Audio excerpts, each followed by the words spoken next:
aparatur pemerintah lagi melakukan penjemputan kepada masyarakat yang sakit membawa ambulans, malah dipukulin. Anggota TNI bawa mobil ambulans hendak jemput orang sakit dianiaya pria dalam konvoi pengantin di Garut.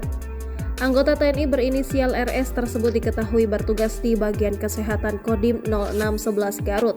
Kejadian tersebut terjadi di wilayah Mengger, Kecamatan Banyuresmi pada 12 Maret 2023.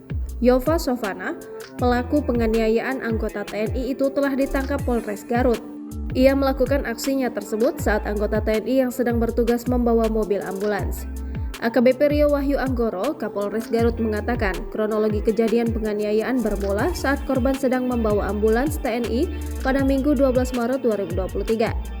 Saat dikonfirmasi pers Kamis 16 Maret 2023, AKBP Rio Wahyu Anggoro mengatakan saat itu korban sedang dalam kondisi dinas di mana korban akan menjemput pasien dan melintas di TKP.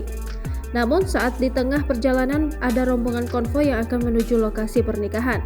Di sisi lain, korban sedang melakukan kegiatan sosial yang akan menjemput seorang pasien. Akan tetapi pelaku tak mau memberi jalan, malah pelaku langsung menghampiri korban. Kemudian korban pun langsung dianiaya secara langsung di dalam mobil oleh pelaku. Pada saat itu korban tidak melakukan perlawanan dan langsung melaporkan kepada pihak berwajib. Namun karena tidak diberi jalan, konvoi salah satu pemotor itu ribut dan akhirnya langsung memukul, langsung ditonjok di dalam mobil. Dan anggota tersebut, si korban ini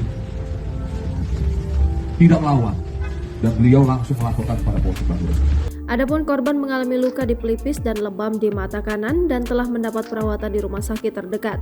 Sementara pelaku penganiayaan anggota TNI di Garut itu dijerat pasal 351 KUHP dengan ancaman 5 tahun penjara.